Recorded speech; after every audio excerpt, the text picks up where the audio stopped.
التماس سے سورہ فاتحہ برائے ارشد سید ارشد حسین نقوی سید علی حسین نقوی ابن سید اللہ حسین نقوی اور سید اختر علی شاہ ابن سید خورشید علی شاہ اور اپنے تمام مرحومین کو شامل کریں۔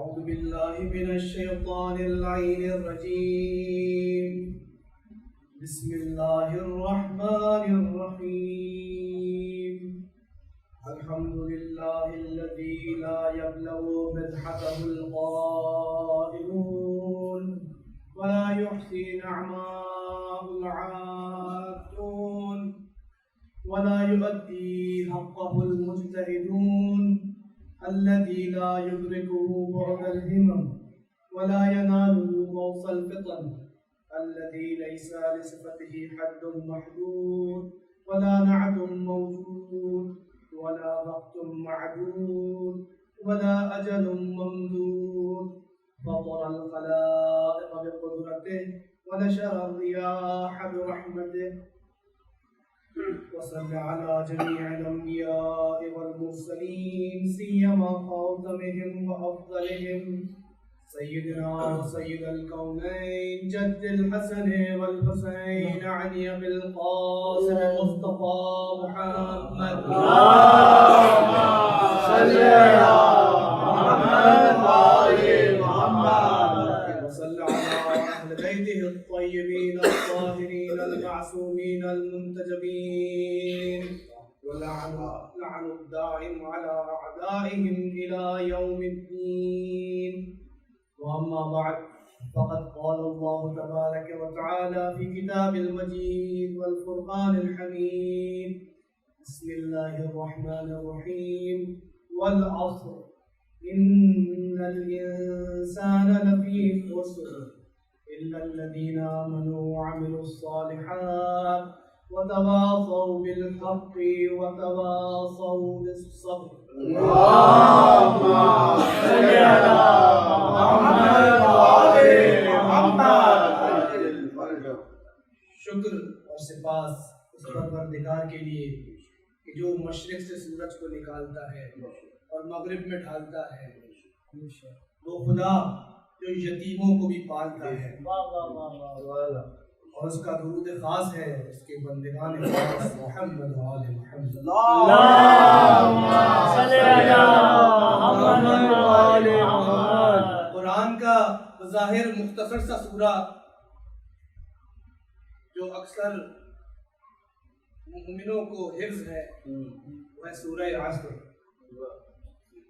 یہ سورہ مختصر سا ہے لیکن پورے اسلام کا نچوڑ اس میں ہے۔ اللہ تبارک و تعالیٰ ارشاد فرما رہا ہے والعصر، وہ اپنی تمام تر عظمتوں کے باوجود زمانے کی قسم کھا رہا ہے اور کہہ رہا ہے کہ زمانے کی قسم بالتحقیق انسان خسارے میں ہے، مگر وہ جو ایمان لے آئے اور عمل صالح انجام دیا۔ اور یہ بیان کر رہا ہوں کہ کیسے اس خسران مبین سے بچ کر فوز عظیم پالیں۔ اور اپنے عرائض کو پیش کرنے سے پہلے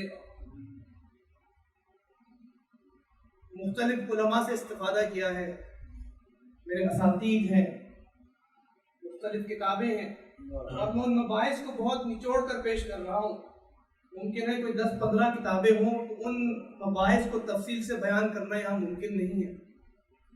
خصوصاً جو آج کے مضامین ہیں وہ علامہ نقل سے برگرفتہ ہے۔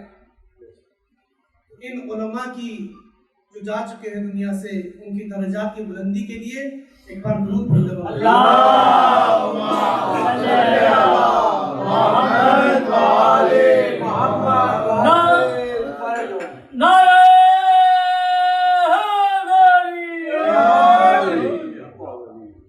بہت سے اساتید ایسے ہیں کہ زمان جو ہے درمیان میں فاصلہ ہے، ان کو دیکھا نہیں لیکن ان کی کتابوں سے استفادہ کیا. سبحان اللہ. اور اصل حقیقی استاد تو محمد مصطفیٰ اور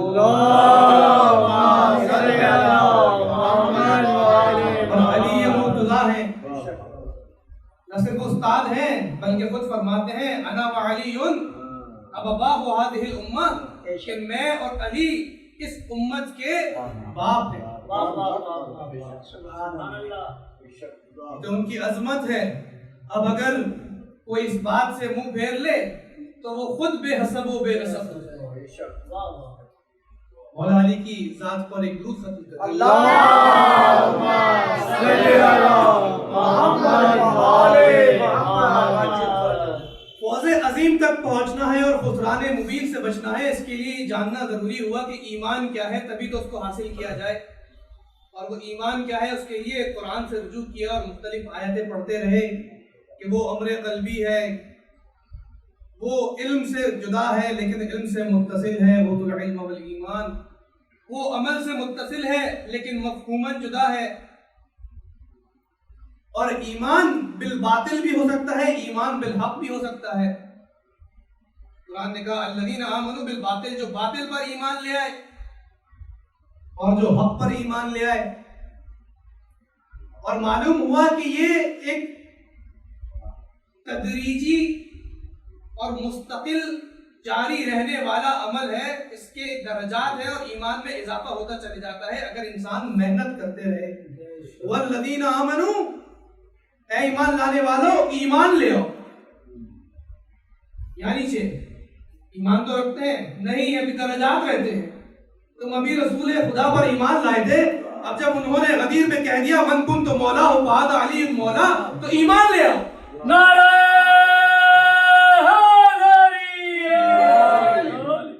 سبحان اللہ.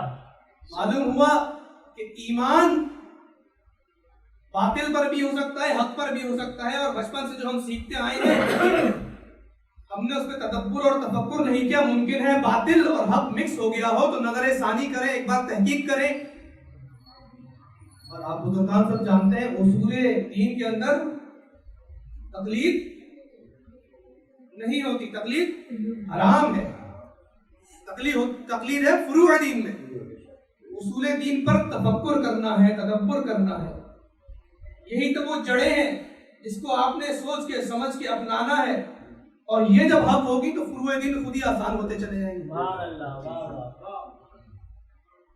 اب اپنی گفتگو کو مختصراً، بہت سارے مضامین ہیں اور بہت سارے ممکن ہے آپ کے سوالات بھی ہوں، اور اگر ہو تو ضرور بتائیے گا، پوچھیے گا، تاکہ یہ مونولاگ جو ہے ڈائلاگ میں بدلے. ایمان کیا ہے اور اس کے ارکان کیا ہیں، اس بارے میں اس سے پوچھتے ہیں جو کل ایمان ہے. جب کسی نے پوچھا کہ اے علی آپ بتائیے ایمان کیا ہے، نہج البلاغہ کے اندر بھی موجود ہے یہ خطبہ، یہ حکمت، اور اصول کافی میں بھی آئی ہے مختصر سے فرق کے ساتھ. امام نے فرمایا کہ ایمان کے 4 ستون ہیں. دودھ بیٹے محمد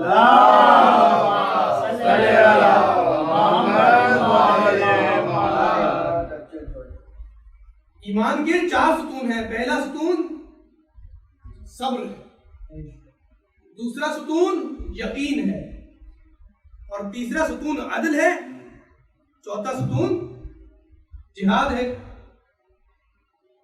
کتنے ستون ہو گئے؟ پہلا ستون صبر، اور دوسرا ستون یقین، تیسرا ستون عدل، اور چوتھا ستون وہ ہے جہاد. اور یہی قرآن کی آیت میں ملا کہ جو لوگ ایمان لے آئے، عمل صالح انجام دیا، اور حق کی سفارش کی اور صبر کی سفارش کی، تو آپ ان کا کلام اٹھائیں یا قرآن پڑھیں تو آپ کو رسول خدا کی حدیث سچی نظر آتی ہے کہ علی مع قرآن والقرآن مع علی. علی قرآن کے ساتھ ہے اور قرآن علی کے ساتھ ہے. اب صبر کے کیا معنی ہے؟ بہت سے جو ملحدین ہیں آج کل تو ایک خاص ہوا چل پڑی ہے الحاد کی اور جدید ماڈرن زمانے کی. وہ کہتے ہیں کہ یہ صبر جو ہے لوگوں نے دین نے لوگوں کو ظلم سہنا سکھایا ہے. صبر یعنی ظالم جو بھی کرے سہ لو چپکے سے. صبر یعنی برداشت کر لو، جتنا بھی ظلم ہو برداشت کر لو. تو کہتے ہیں یہ ایک نشہ ہے اور یہ اسلام نے اور دین نے سکھایا ہے کہ چپکے سے تمام ظلم سہ لیے جائیں. اور مزے کی بات یہ ہے کہ مفہوم دین کا ہے، تشریح یہ کر رہے ہیں.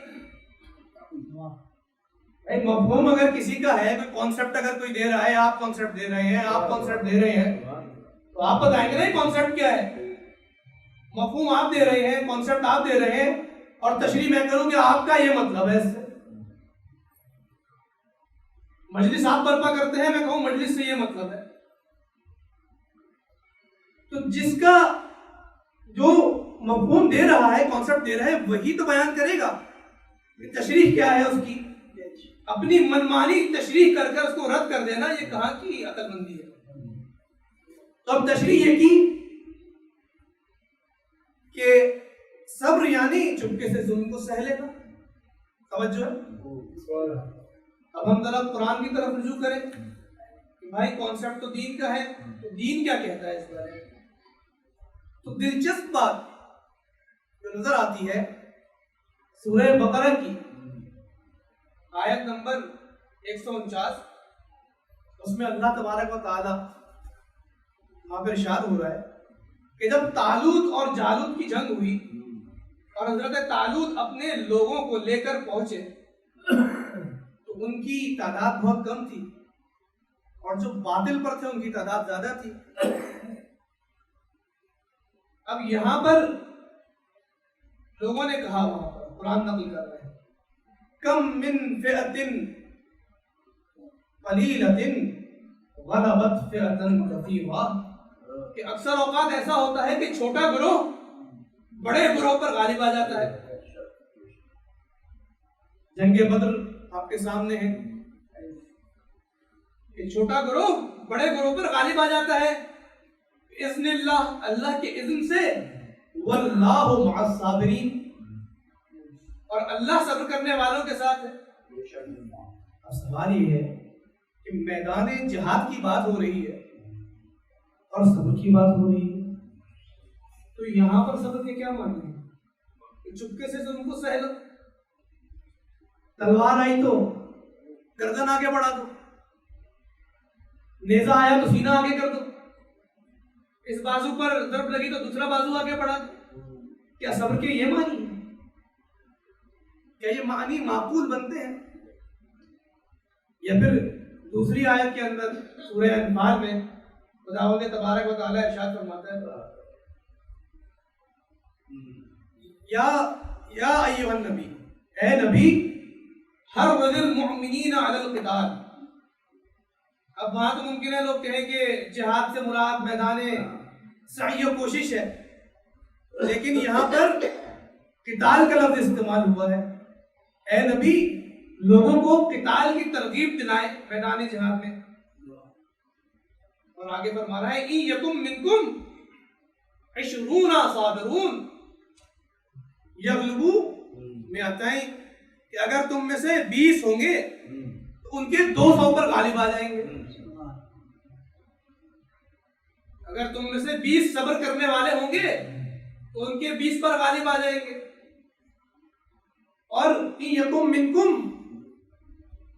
100، اور اگر تم میں سے 100 ہوں گے یغلبوا 1000 پہ غالب آ جائیں گے. تو معلوم ہوا صبر ظلم سہ لینے کا نام نہیں ہے، بلکہ صبر وہ چیز ہے، وہ شے ہے جو انسان کو ایسی طاقت عطا کرتی ہے کہ وہ بڑے سے بڑے ظلم کے سامنے سر بلند کر دیتا ہے. خوشنودی امام زمانہ علیہ السلام بآواز بلند صلوات اللہم صلی علی محمد اور میدان جہاد میں ڈٹ جاتا ہے. اور اس کے اندر صبر میں ایسی صلاحیت موجود ہے کہ اگر درجہ ایمان کامل ہو تو یہ طاقت کو 10 گنا کر دیتی ہے. میدان خیبر میں، جنگ خیبر میں وہ در جس کو بہت سارے لوگ مل کر کھولا کرتے تھے، علی کے ایمان کی صبر کی طاقت یہ تھی کہ 2 انگلیوں سے در پھینکا.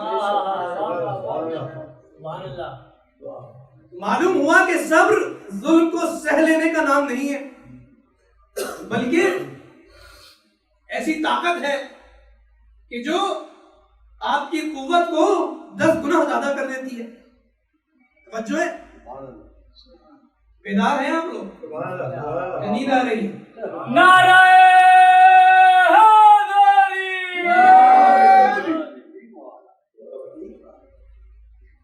اب طاقت جو ہے وہ 10 گنا زیادہ کر دیتی ہے. لیکن اگلی آیت جب آئی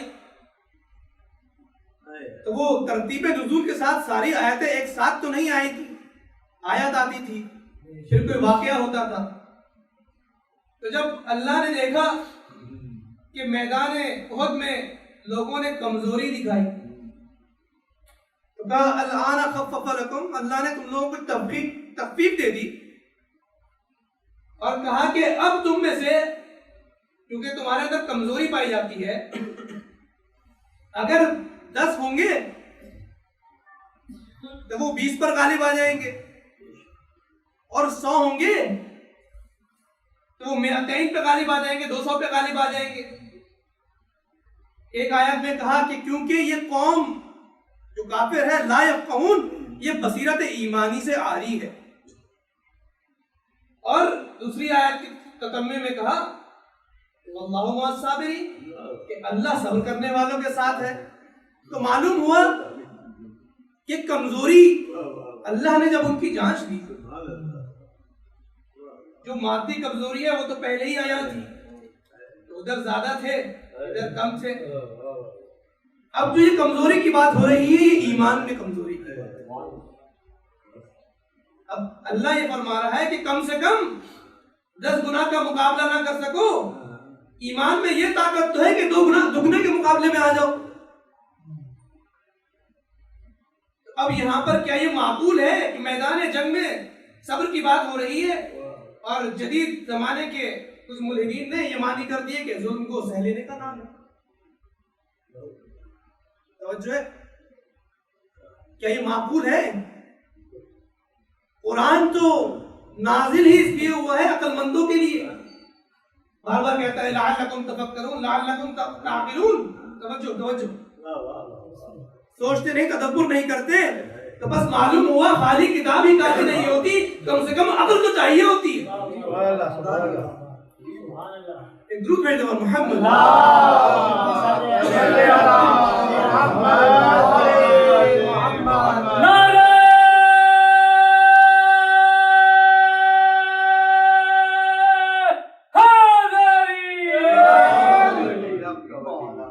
اور کچھ لوگوں نے صبر کے معنی یہ کیے کہ گویا کسی کی آنکھ نم ہو جائے، آنکھوں میں آنسو آ جائیں تو صبر کا دامن ہاتھ سے چھوڑیے،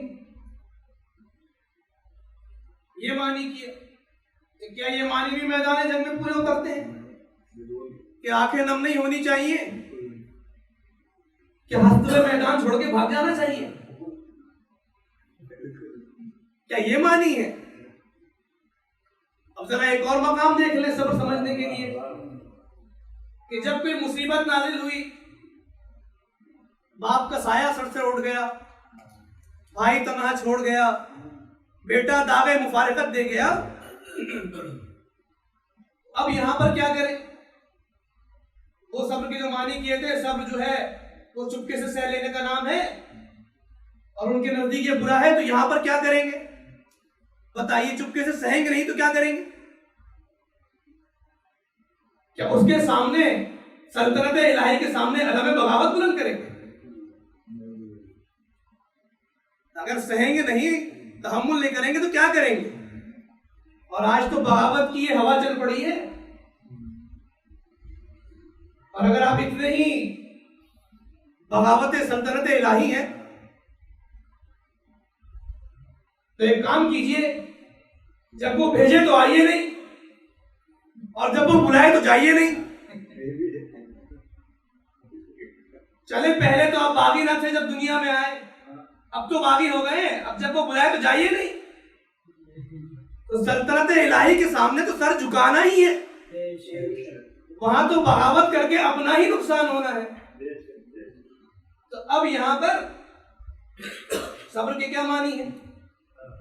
قرآن فرماتا ہے وَبَشِّرِ الصَّابِرِينَ، صبر کرنے والوں کو بشارت دو۔ وَإِذَا أَصَابَتْكُم مُّصِيبَةٌ، جب ان پہ کوئی مصیبت نازل ہوتی ہے، قَالُوا إِنَّا لِلَّهِ وَإِنَّا إِلَيْهِ رَاجِعُونَ، کہ ان کا قول یہ ہوتا ہے کہ ہم اللہ سے ہیں اور اللہ کی طرف پلٹیں گے۔ ترجمہ یہ نہیں کہ وہ کہتے ہیں، ان کا قول یہ ہوتا ہے۔ اب اس سے ہماری ایک تہذیب موجود ہے کہ جب کوئی دنیا سے جاتا ہے تو اس کو کہتے ہیں، سب ایک دوسرے کو ملتے ہیں تو کہتے ہیں کہ ہم اللہ سے ہیں اور اللہ کی طرف پلٹیں گے۔ در حقیقت قول یہ ہو یعنی اس کا نظریہ یہ ہو، اور وہ نظریہ الفاظ میں جھلکے کہ جو چلا گیا وہ بھی اس کا تھا اور میں بھی اس کا ہوں۔ اب جب ایسا ہوگا، یہ سوچ ہوگی تو شکوہ نہ ہوگا۔ لوگ شکوے پر زبان کھولتے ہیں اور کہتے ہیں کہ اللہ تجھے نہیں ملا تھا، میرے ساتھ یہ مصیبت نازل ہونی تھی، اور میں نے بات سے جملے سنے، اللہ تو فیئر نہیں کر رہا، تو انفیئر کر، یہ انفیئر ہے۔ لیکن جب نظریہ یہ ہو کہ ہم اللہ سے ہیں، اس کی امانت تھی، بیٹا تھا، اس نے لے لیا اور اس کی طرف پلٹیں گے، اور دوسرے معنی پر آ جائے تو یہاں پر دوسرے یہ کہتے ہیں کہ آپ نے گریہ کیا، آنکھوں سے آنسو نکلے اور صبر کا دامن ہاتھ سے چلا گیا۔ کچھ لوگوں نے یہ کہا صبر کے معنی کیے۔ اب ایک روایت میں پڑھ رہا ہوں صحیح مسلم سے، باب الجنائز، جہاں پر جنائز کے احکام ہے اور حدیث ہے، وہاں سے پڑھ رہا ہوں، حدیث نمبر 1303۔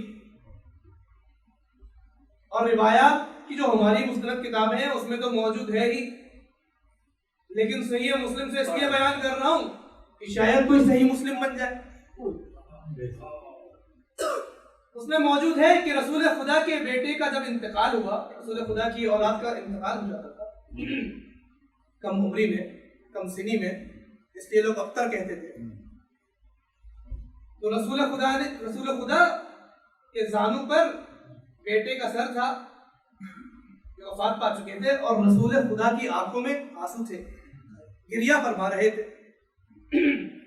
تو ایک شخص آیا اور کہنے لگا یا رسول اللہ، آپ گریہ، آپ رو رہے ہیں، آپ اشکوار ہیں، آپ رو رہے ہیں۔ پہلی بات تو یہ کہ اس موقع پر کسی کا بیٹا دنیا سے چلے جائے اور اس پر ایسا سوال کیا جائے، انسان کی انسانیت اس کی متقاضی نہیں ہو سکتی۔ کیسے انسان تھے کہ کسی کی اولاد جو ہے داغ مفارقت دے گئی ہے، وہ محزون ہے، غمگین ہے، اس کو کہہ رہے ہیں آپ رو رہے ہیں، گویا کہ آپ کی شان میں نہیں ہے، جیسے کہ اللہ نے ان کو رکھا ہو کہ وہ رسول کو ان کی شان یاد دلائے کہ یہ آپ کی شان میں نہیں ہے۔ تو رسول خدا نے یہاں پر فرمایا، حدیث جو نقل ہے جملے، ان العین تدمع، آنکھیں روتی ہیں، آنکھوں سے آنسو نکلتے ہیں، آنکھیں روتی ہیں، والقلب لا يحزن، اور قلب محزون ہوتا ہے۔ اب آگے صبر کے معنی سمجھنے ہیں تو آگے والا جملہ سنیں، ولا نقول الا ما يرضى ربنا، لیکن ہماری زبان سے ایسا کلام خارج نہیں ہوتا جو ہمارے پروردگار کی مرضی کے بغیر۔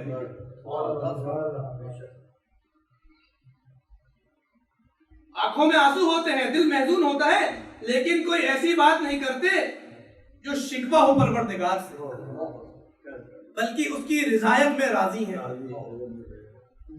وَإِنَّا لفراقک یا ابراہیم لمحزونون، کہ ابراہیم ہم تمہارے فراق میں محزون ہیں، غمگین ہیں۔ تو معلوم ہوا کہ یہ معنی بھی نہیں ہے کہ اشک آ گئے تو صبر کا دامن ہاتھ سے چلا گیا، اور چپکے سے سہ لینے والے معنی میدان جہاد میں غلط ثابت ہوتے ہیں، اور یہاں پر جب مصیبت آئی تو چپکے سے سہیں گے نہیں تو کیا کریں گے؟ ایک درود بھیجو محمد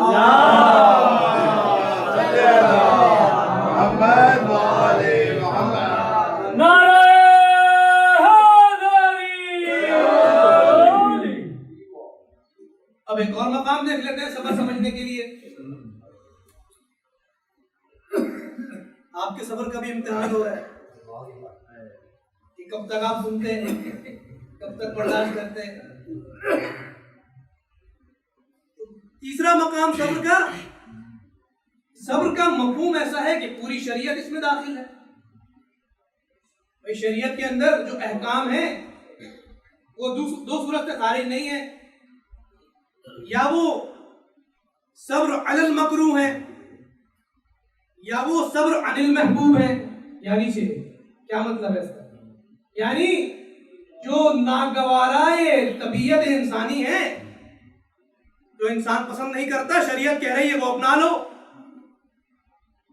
بہت سی چیزیں کہہ رہی ہے اپنا لو، انسان کو پسند ہے، کہہ رہی ہے نہیں اپناؤ۔ جو گوارائے طبیعت ہے بہت تو کہہ رہا ہے نہ اپناؤ، اور جو ناگوار طبیعت ہے تو کہہ رہے ہیں اپنا لو۔ نماز فرض کر دی، روزہ فرض کر دیا، ایک تو خود فرض کرنا، واجب ہو جانا، انسان پر مسلط کرنا، یہ انسان کے نفس پر بھاری ہے کہ انسان پر کوئی چیز مسلط کی جائے۔ جب نوجوان ہوتے ہیں گاڑی چلانے کا بہت شوق ہوتا ہے، گاڑی ملے گی گاڑی چلائیں گے، اور ابا کی گاڑی جو ہے وہ لے کر جاتے ہیں، کبھی چھپ کے اور کبھی اجازت لے کے کہ ہم بھی ذرا چلائیں، بہت مزہ آتا ہے۔ لیکن کسی دن ابا نے لا کے گاڑی کی چابی دی اور کہا کہ کل سے تم نے ٹیکسی چلانی ہے، سارا مزہ وہی ختم ہو جائے گا۔ پہلے اپنی مرضی سے کر رہے تھے، لیکن اب جو ہے مجبور ہو گئے ہیں کہ باپ کا حکم ہے تو وہ نفس انسانی پر بار ہے، تو خود جو فرض کر دیا وہ ایک انسان پر بار ہے۔ ہاں البتہ وہ لوگ اس سے استثناء ہیں کہ جنہوں نے اپنے نفس کو ختم کر دیا اور مرضی پروردگار کری۔ آواز بلند صلوات۔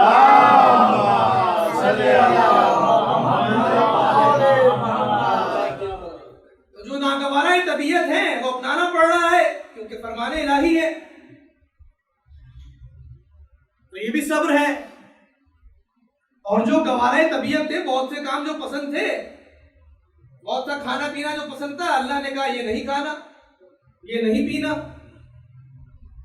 وہ بھی حرام ہو گئے، اس پہ بھی صبر کرنا ہے، تو یہ بھی پورے صبر کے اندر داخل ہے۔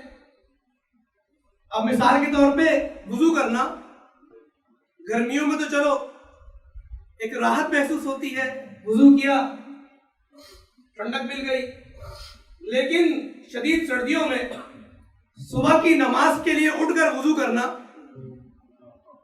یہ مشکل ہے، اس پر صبر کرنا ہے، بہت مشکل ہے۔ مجھے یاد ہے کہ ہم امام رضا کے روضے پر تھے، امام رضا کی ذات پر ایک درود بھیجو،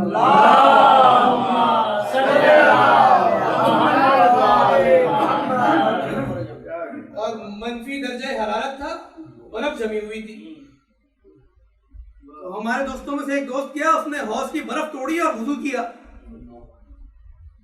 جب اس نے وضو کیا، چند لوگ آ گئے کہنے لگے کہ ہم آپ کی تصویر کھینچنا چاہتے ہیں کہ آپ بڑے ہی بہادر نکلے، بڑے ہی شجاع نکلے، کہ اتنی سردی میں یک پانی سے رات کے 2 بجے 3 بجے وضو کر رہے ہیں نماز شب کے لیے۔ معلوم ہوا کہ گرمیوں میں تو آسان ہے، لیکن سردیوں میں،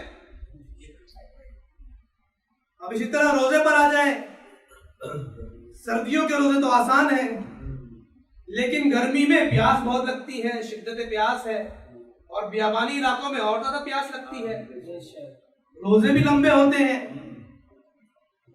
اب جو رکھنے والے ہیں وہ سردی میں بھی رکھتے ہیں، گرمی میں بھی رکھتے ہیں، جو نہیں رکھنے والے نا وہ سردی میں رکھتے ہیں، گرمی میں رکھتے ہیں، بہانہ گرمیوں کا کرتے ہیں، رکھتے سردی میں بھی نہیں ہے۔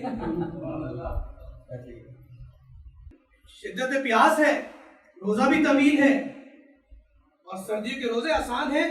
امام علی علیہ السلام یہاں پر فرماتے ہیں الصوم فی الصیف جہاد والصوم فی شتاء غنیمت باردہ، کہ روزہ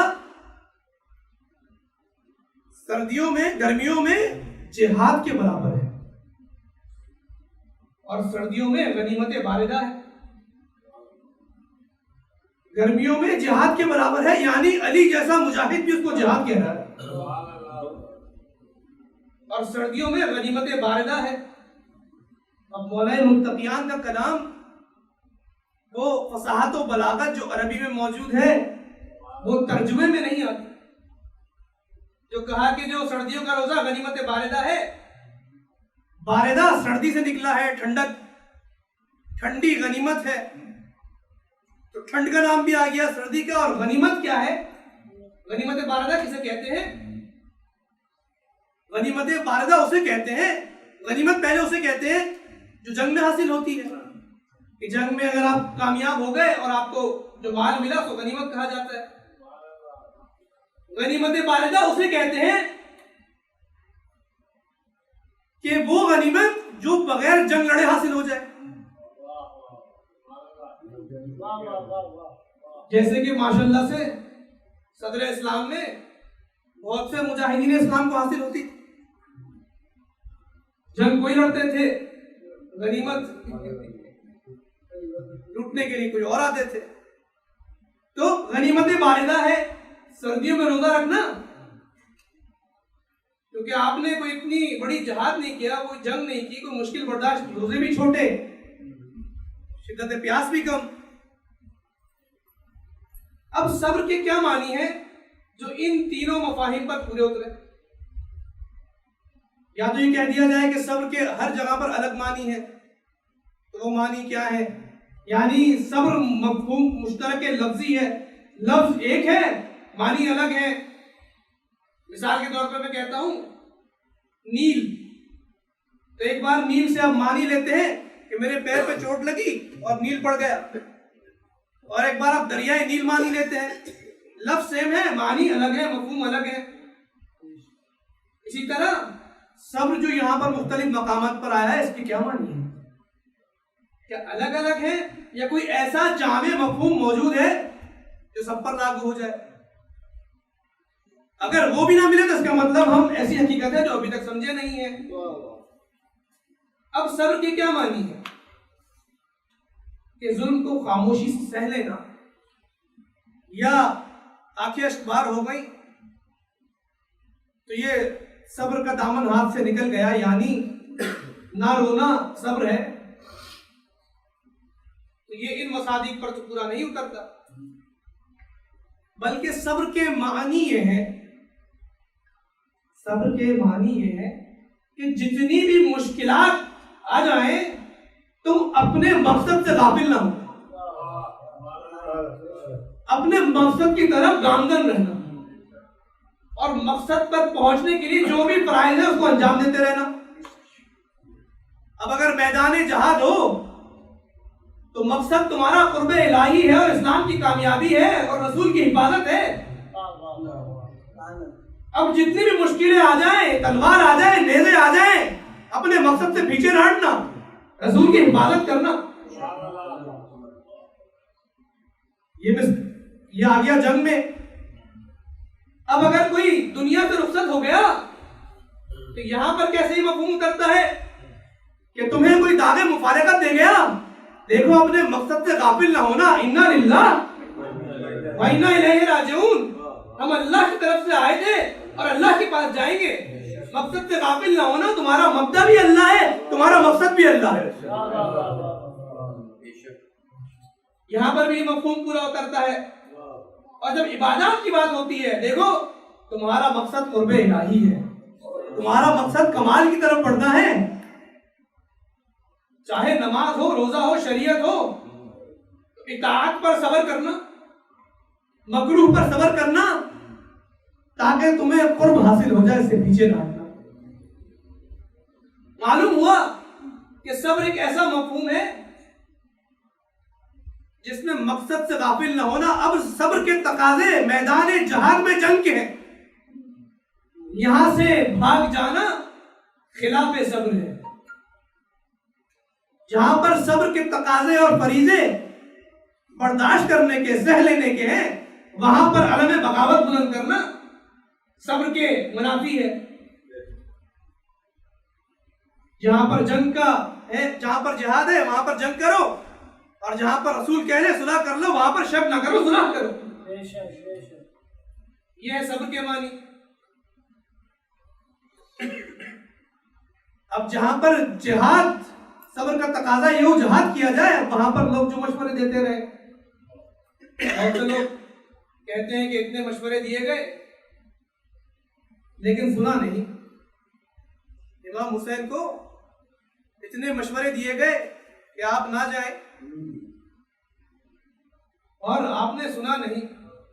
گویا نعوذ باللہ یہ کہنا چاہتے ہیں کہ سرکار ضدی تھے، نعوذ باللہ۔ تو اگر صبر کے تقاضے جہاد کے ہوں اور صبر کے معنی حق پر ڈٹ جانا ہو، اور آپ ضدی، اس کو ضدی پناہ کہتے ہیں، تو میں آپ سے یہ اصطلاح لے لیتا ہوں اور میں یہ کہوں گا پھر اس معنی میں تمام کے تمام جو نبی گزرے وہ آپ کے نزدیک ضدی ہے، اور جو حق آج تک آپ کے پاس پہنچا ہے، تو بس یہ جملہ توجہ سے سن لیجیے، یہ حق جو آپ تک پہنچا ہے یہ ضدی لوگوں کا صدقہ ہے۔ یہ ثابت قدمی، صبر یعنی ثابت قدمی، اور صبر کا عروج دیکھنا ہو، صبر کی انتہا دیکھنی ہو، تو یا کربلا دیکھ لو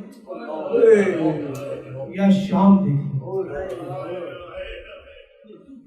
یا حسین کو دیکھ لو یا زینب کو دیکھ لو۔ قاسم ابن حسن، قاسم امام حسن کے وہ بیٹے جو بیٹے حسن کے ہیں، پالا حسین نے ہے۔ شب عاشور جب امام حسین نے تمام اصحاب کو اپنے خیمے میں، ایک بڑا خیمہ تھا، اس میں جمع کیا اور چراغ گل کر دیے کہ جو جانا چاہتا ہے چلے جائے۔ حسین چراغ گل کر کے عقل و ایمان کے چراغ کو روشن کر دیا۔ لوگوں نے وفاداری کا ثبوت دیا، اصحاب نے وفاداری کا ثبوت دیا۔ امام نے فرمایا کہ کل تمام مردوں کے نام فہرست شہادت میں موجود ہیں۔ قاسم ابن حسن نے فوراً پوچھا، جب مردوں کی بات ہوئی تو یہ گمان ہوا شاید نوجوان اور بچوں کا نام نہ ہو، پوچھا چچا کیا شہداء کی فہرست میں میرا نام بھی موجود ہے؟ تو آقا حسین نے پوچھا بیٹا تمہارے نزدیک شہادت کیسی ہے؟ کہنے لگے احلا من العسل، میرے نزدیک شہادت شہد سے زیادہ شیرین ہے۔ حسین نے، آقا حسین نے یہ کہا کہ ہاں قاسم تمہارا نام بھی موجود ہے، اور بزرگان پڑھتے ہیں صرف اتنا نہیں کہا بلکہ تمہارے چھوٹے بھائی کا نام بھی موجود ہے۔ روز عاشور اب قاسم منتظر ہیں کہ کب اذن شہادت ملے، کب اذن جہاد ملے۔ آقا حسین کے پاس آتے ہیں، آقا حسین جہاد پہ جانے سے روک دیتے ہیں، ابھی کہتے ہیں بیٹا ابھی ٹھہر جاؤ۔ سب سے مشکل اجازت جو ملی ہے وہ قاسم کو ملی ہے۔ علی اکبر جب آئے تو بلا جھجک اجازت دے دی، لیکن قاسم سے انتہا کی محبت کرتے تھے حسین کہ جب قاسم آئے، جب وقت آخر اذن دینے لگے ہیں، مولا نے گلے سے لگایا، اور روایت کے جملے ہیں کہ چچا اور بھتیجا اتنا روئے کہ زمین کربلا پر غش کھا کر گر گئے۔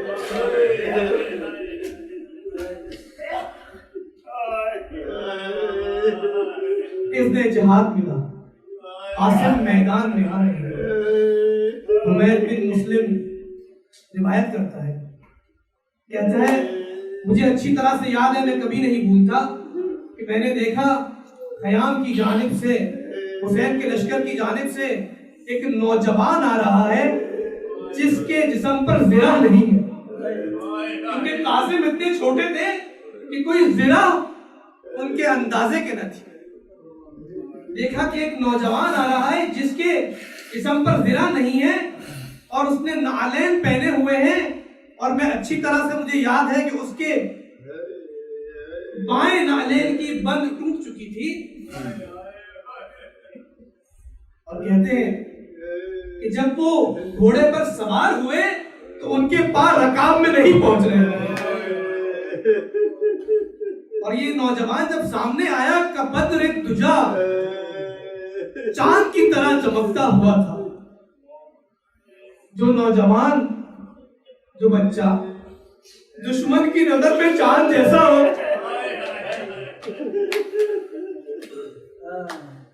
وہ اپنی ماں کی نظر میں کیسا ہوگا؟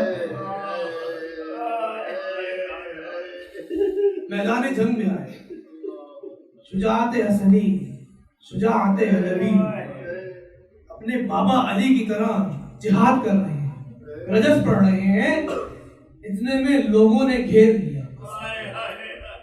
ایک ظالم نے بڑھ کے کہا اللہ کی قسم میں قاسم کو ضرب لگاؤں گا۔ میں کہتا ہے میں نے اس سے پلٹ کر کہا اتنے لوگوں نے اس بچے کو گھیر لیا ہے، تمہیں کیا ضرورت ہے جانے کی؟ تم تو پہلوان ہو، تمہارا اس بچے سے کیا مقابلہ؟ یہ ظالم آگے بڑھا، اس نے قاسم پر حملہ کیا۔ حضرت قاسم جب اپنا بائیں نعلین کی بند باندھنے کے لیے جھکے ہیں، اس شقی نے وار کیا اور قاسم کا سر بابا علی کی طرح شکافتہ ہو گیا۔ قاسم زین پر ٹہر نہ سکے۔ قاسم جیسے ہی، حضرت قاسم جیسے ہی میدان کربلا پر آئے ہیں، منہ کے بل زمین کربلا پر آ گئے اور اپنے چچا کو آواز دی، یا عمّا علیکم منی السلام، اے چچا جان آپ پر آخری سلام ہو۔ جملے یہ ہے کہ حسین شکاری باز کی طرح آئے ہیں، شیروں کی طرح آگے بڑھے ہیں، اور جو شخص قاسم پر وار کرنا چاہتا تھا اس پر حملہ کیا۔ اتنے میں بھگدڑ مچ گئی، قاسم کا لاشا اس کے سمو تلے پامال ہو گیا۔ میدان میں گرد و غبار ہے۔ جب گرد و غبار بیٹھی تو دیکھا حسین اپنے بھتیجے کے سرانے کھڑے ہیں اور قاسم ایڑیاں رگڑ رہے ہیں اور حسین مرثیہ پڑھ رہے ہیں اور کہہ رہے ہیں اے قاسم یہ امت تیرے جد کی کس قدر دشمن ہو گئی، اے قاسم تیرے چچا پر بہت سخت ہے کہ تو ان کو پکارے اور وہ تمہارا جواب نہ دے سکے، یا جواب ایسا دے جو تمہارے کام نہ آئے۔ اے قاسم آج تمہارے چچا بے یار و مددگار ہیں، آج ان کے چاہنے والے، آج ان کی مدد کرنے والے، نصرت کرنے والے کم ہیں۔ اب روایت کہتی ہے کہ قاسم کا جنازہ گھوڑوں کے سمو تلے ایسے پامال ہو گیا تھا کہ جب آئے تھے تو پاؤں رکاب میں نہیں پہنچ رہے تھے، لیکن جب حسین اس لاش کو لے کر جا رہے ہیں، سینے کو، اس بچے کی لاش کو سینے سے لگایا، لیکن قاسم کی لاش اس قدر پامال ہو چکی تھی کہ قاسم کے پیر زمین کربلا پر خط بناتے جا رہے ہیں۔ حسین نے قاسم کی لاش کو علی اکبر کے لاش کے برابر لایا۔ وَسَيَعْلَمُ الَّذِينَ ظَلَمُوا أَيَّ مُنقَلِبٍ يَنقَلِبُونَ۔ اے اللہ، اے خداوند متعال، اے ہمارے گناہوں کو، اے ہمیں پالنے والے ہمارے گناہان کبیرہ و صغیرہ کو معاف کر۔